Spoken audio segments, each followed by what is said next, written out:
Salut à tous. Et donc critique du film Predator, comme je vous avais dit dans un précédent trailer analyse, je verrai ce film. Je l'ai donc vu. Je m'attendais pas à des miracles ce film, mais ce film a réussi à faire pire que ce que je pensais. Une vraie bouse. Nul, nul, nul. Je n'ai jamais vu ça. Donc on va en parler. Donc moi j'essaie de comprendre où est-ce qu'ils ont voulu en venir avec ce film. Parce que en fait, qu'est-ce que c'est que ce film ? C'est un film Marvel, pas du tout inquiétant, pas de suspense, pas de stress. Les personnages, à aucun moment, n'ont peur. Ils n'ont jamais peur dans ce film. Ils sont juste en train de faire des actions, suivre un scénario complètement débile. On a une bande de personnages un peu loufoques, voilà. Alors t'as les fous, t'as celui qui a le syndrome Gilles de la Tourette, t'as le mec un peu dur mais sympa, t'as le bon père de famille, t'as la scientifique intelligente qui découvre tout, t'as le petit gamin qui est capable de décrypter le langage prédateur. Voilà, t'as une série de clichés pas intéressants du tout. Alors toute cette bande là interagit avec un Predator et puis ensuite il y a après un Super Predator. Alors le film s'appelle The Predator, mais en fait le Predator on le voit que quelques minutes dans ce film.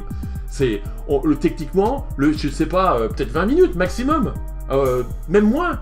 Et ensuite on a une espèce de Super Predator qui bute le Predator original. Et puis voilà, et c'est lui tout le temps. Et donc ce Super Predator il est fait en 3D, horrible, horrible. Des CGI de merde. Désolé d'utiliser cette expression, mais vraiment, c'est nul.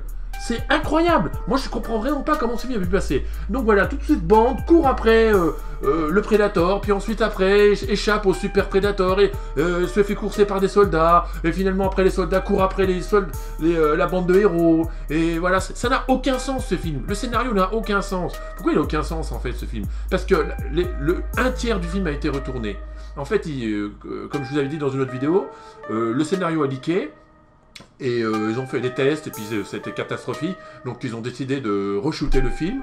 En plus, ajouté à ça, ils ont dégagé un acteur complètement du film, parce qu'il est tombé dans un scandale, et donc ils voulaient pas que ce soit mêlé à ça. Donc ils ont coupé un acteur complètement, donc il a fallu relinker tout ça, et voilà, et donc ça donne un espèce de micmac, un film sans queue ni tête, avec une bande de héros, absolument aucun charisme, mais zéro charisme. Quand je repense au premier film Predator et que je compare à cette bande-là, je suis dégoûté. C'est incroyable, incroyable. Comment on peut faire ça, franchement? Comment ça passe les validations? Qu'est-ce qui se passe à Hollywood? Et alors, pour rajouter à tout ça, ce film était une espèce de... Ils ont voulu faire appliquer la recette Marvel, à mettre des blagues tout le temps, à blaguer pourquoi le Predator s'appelle le Predator et pourquoi c'est plus cool. Mais c'est incroyable, dès que j'ai vu ça, j'étais en malaise, c'était malaisant. Qu'est-ce que c'est que ces blagues dans ce film? Et ça n'arrête pas, blague, blague, blague, tout le long du film.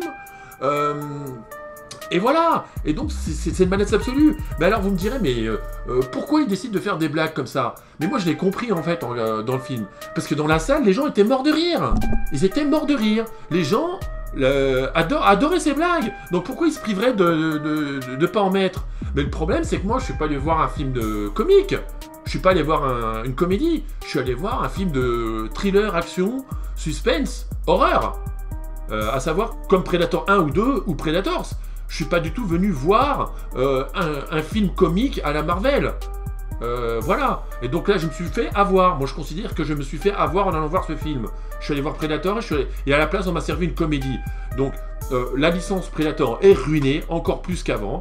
Pour moi, c'est terminé. Apparemment, le film cartonne pas des masses, mais c'est normal, avec le bad buzz qui se prend. Il suffit de regarder les reviews sur Internet. Tout le monde est unanime, quoi. Et quand on regarde ce qui se dit, c'est incroyable. Donc voilà. Donc pour moi, The Predator, si vous êtes fan du Predator, laissez tomber, c'est pas la peine. Si vous n'êtes pas fan, je me demande pourquoi vous iriez voir ce film au final. Il y a autre chose à voir. Donc au final, je comprends pas à qui s'adresse ce film en fait. À qui s'adresse? À rouler des gens comme moi, fans de Predator, et à leur servir une soupe insipide? Ou alors, est-ce que ça s'adresse à un grand public? Mais franchement, pourquoi le grand public irait voir un film sur le Predator, mi-figue, mi-raisin, avec un bad buzz? Je sais pas. Enfin, vous me direz ça. Donnez-moi votre avis dans les commentaires sur ce que vous avez pensé de ce film. N'hésitez pas à vous abonner, et à liker et à partager. Allez, ciao!